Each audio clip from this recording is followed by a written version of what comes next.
I'm hearing this question a lot. How come people living in toxic or unhealthy relationship get sick, sometimes very seriously sick, so often? And maybe you are suffering from such conditions and you get baffled and trying to find out what is it about living in toxic relationships that make people sick. And for me, after having spent most of my adult life on studying and then later teaching about mind-body relationship and how to heal using this relationship, this connection, my question would be how you would not get sick after living in a toxic environment. And here I want to already bring you a first question that will stir your thinking, after which you can start making your own insights. Okay, imagine that you are living in a flat or a house that is ridden by mold. You're surrounded by mold. It's toxic mold, you inhale it, it goes into your lungs and it makes your body sick. For those of you who have ever experienced that, they know it's not fun. You can get seriously sick or even die. Another example would be, imagine yourself living in a place close, very nearby, a factory that dumps their toxic waste maybe into the river that is running close by, and perhaps you are drinking water from the well that is in your garden. Do I have to explain any more? Would you want to live in that sort of situation? Would you have any doubts in believing that through those things your body will get sick? It is not different when you are living in emotionally toxic environment. Our bodies, however you might feel about your body, have amazing intelligence. They are way more intelligent than you might think, than you might believe. There's actually intelligence running in all of your cells. You know, just a simple example that you don't have to think about breathing and your body is breathing for you. You don't have to think and work for your body to digest, and it's digesting for you. It's making your body grow. It's building your muscles. It's building your bones. It's fueling your body for all the things you can do. And these are not just the things that you have to tell your body to do. It is doing it by its own intention. There is intention within your body to protect you, to grow, to keep you healthy, to keep you in a sort of state of equilibrium, which is the rest digest mode. You know, your body responds to pretty much everything without your conscious participation in it. Your body responds to sunshine. You will get a sunburn when you go out to the sun. Your body responds to maybe a bush that is a little bit toxic and maybe makes your skin itch. Your body responds to food. Some of this food can be more unhealthy, such as maybe crisps or some, fast foods and things like that, and other maybe such as organic vegetables. And your body has a way of knowing which things are aligned to it, which things support the health, which things support equilibrium. And all these things, I call them the body's truth. It's what your body knows is yours, is best for your good, it's for your own good, it's for your health, it's for your balance, it's for your peace, it's for the harmony.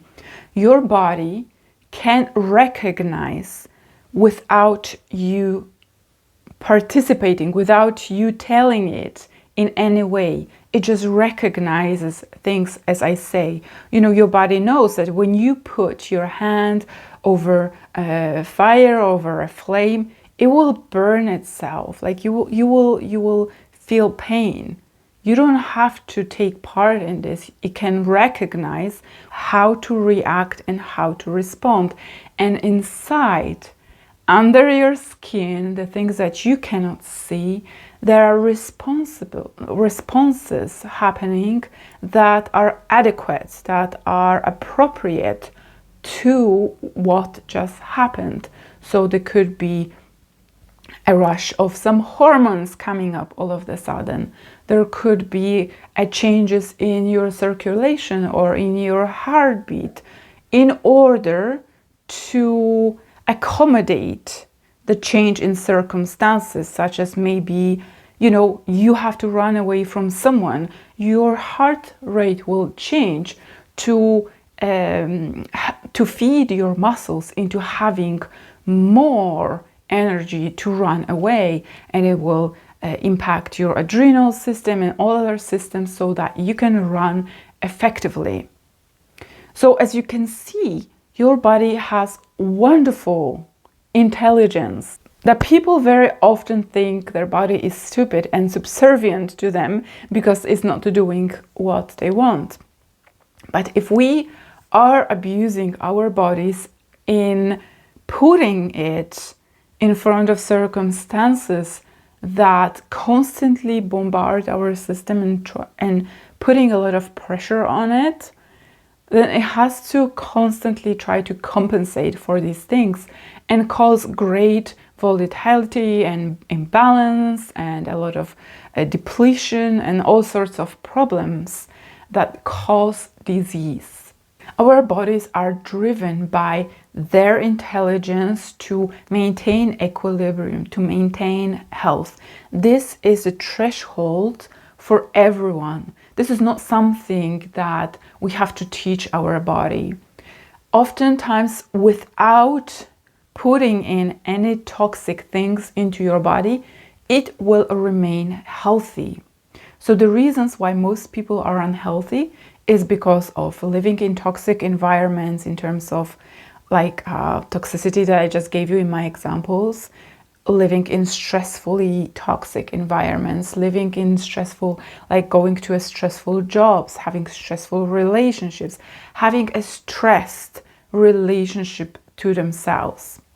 Then your body is flooding itself with all the chemicals, all the reactions that are natural as a response of a body that wants to protect itself from this toxicity. Since the lack of authenticity is a natural stressor that causes a lot of disruption in a number of your systems, it will be also true that if you are living in a sort of unhealthy or toxic relationships or groups or environments, you are unable to be fully authentic yourself. You are bound to self-sacrifice and give up your needs, your desires, your ways of expression to appease another person, to look good, to be approved of, to basically reduce the problems that could be happening if you were authentic. And your brain is constantly in the vigilance that causes constant stress and constant fight and flight in your body, watching for any signals of threat, constantly scanning the environment, the people, the cues, their body language, whatever they say, what is going on around you. You're constantly on alert to detect a threat in your life. And this is so exhausting for all of your body, for your mind. Our bodies, our minds are not designed to sustain that level of hypervigilance for an extended period of time. We can only be vigilant or hypervigilant for short spans of time that serve our survival, serve our biology, serve our mental capacity, so that we can react, that we can do something about, circumstances or a threat. But we are not designed to hold that state for any longer amount of time. But if you are exposed constantly to any sort of toxic stimuli in your life, your body will keep exhausting itself and churning out the reactions to protect you. And sometimes this reaction may look like tension, when your body becomes frozen from fear and is constantly frozen because you're constantly exposed. So you're walking on eggshells, as they say. You constantly have to watch what you say, how to placate someone, how to please and appease another person. It's causing a lot of fear and disruptions in your body, and over an extended period of time, which should never happen, your body becomes exhausted. This could look like, I say, tension, disrupted circulation, that then some of the organs start malfunctioning. Or it can be any of the autoimmune illnesses where your body cannot tell a difference between your own cells or the foreign cells, and it starts attacking yourself.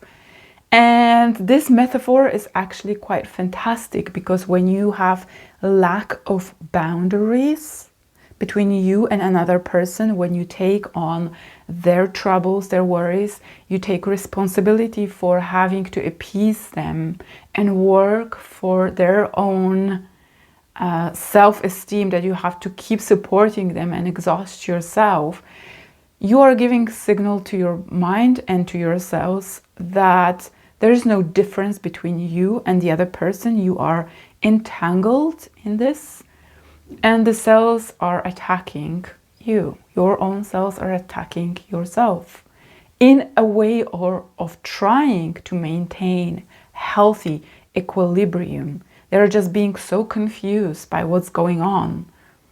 I'm telling you this because not only I healed from my chronic disease, from my medical disease that was created from stress and childhood trauma or different current traumas. Also, I healed from PTSD, and I've seen many people heal from this as well by using their mind-body connection. The same way you have become sick, which is through intense emotions, through intense levels of toxicity, through mistake in your relating to others. You have to repair all these ways of your relating to others, to relating to yourself, in order that you find the level of safety that is needed for your body to come down in its volatile responses, to bring it back into equilibrium. It might take a while. It's gonna take longer than, if you think about trying to take a pill or going to some surgery that often don't work for chronic conditions anyway. It's gonna take longer, but on the journey of trying to heal yourself in that way, you will learn all the things that you need to learn, so that the experience of living in any toxic relationships, unhealthy environments that are emotionally draining, such as work environment that is toxic. I can't speak enough about toxic working environments that are pervasive, that are everywhere, that are basically the defaults for most people, where people are taken advantage of, they're being abused, they are being lied to, they are not being respected. And these things happen on a daily basis in most of the jobs, where the power struggle, such as in romantic unhealthy relationships, exists, that people put you down, they make you watch what you're thinking, they make you watch what you're saying, they make you be in fear, they make you frozen.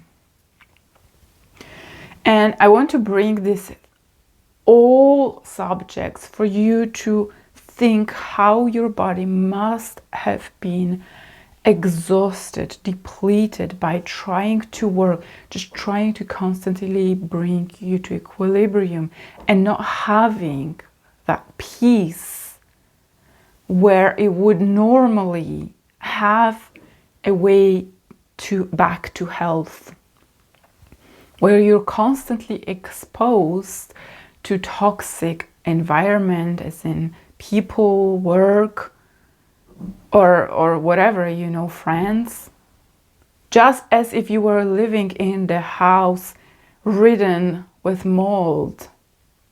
You constantly ingest the toxicity from these relationships. You constantly absorb this into your poor, depleted body that can't do any better than it is doing right now. It is working really, really hard.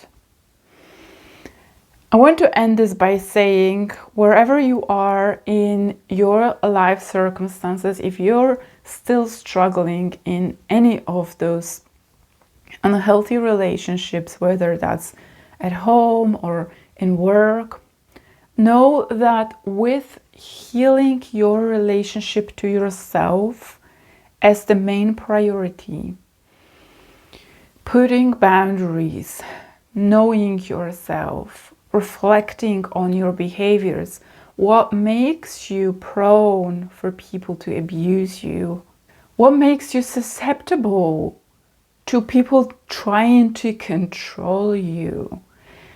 Reflecting about this without judging yourself.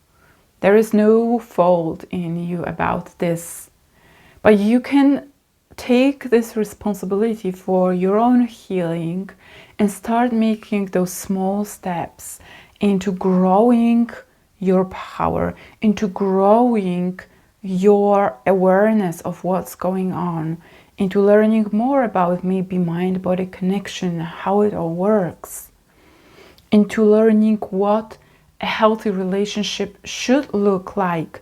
Because very likely for people who experienced maybe romantic relationships that are unhealthy, they probably have never in their life experienced what it feels like being in a healthy dynamic.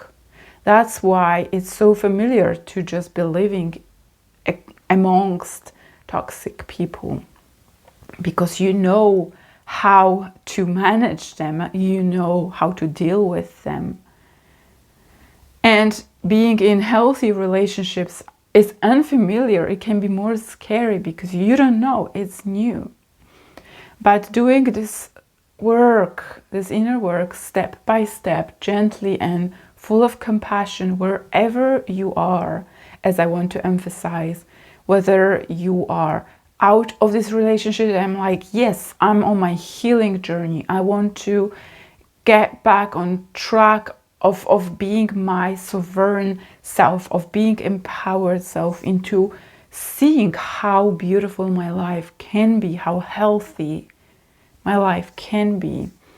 Or if you're still entangled in some of those circumstances, any step, any new reflection, any new insight that then you can practice in your life in the way of relating, standing up for yourself, dealing with, you know, processing all these memories that led you to be the person that you are today, and figuring out what can I do differently so that I can help my health, I can help to ease my mind and to ease my body, to let them relax into being your authentic self, because authenticity is the key.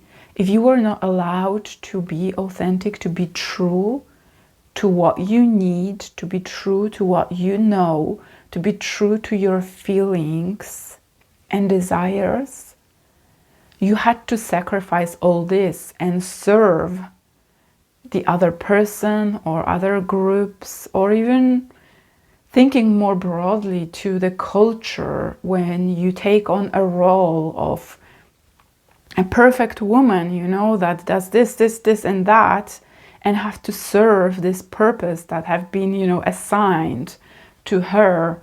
And she would feel really bad about herself if she didn't put in all that effort and work and exhaustion into filling up this role, as opposed to being that authentic woman that maybe wants to express herself in a completely different way, maybe wants to live her life in the way that doesn't have a child. Maybe she doesn't want to climb the corporate ladder. Maybe she doesn't want to cook dinners to her husband.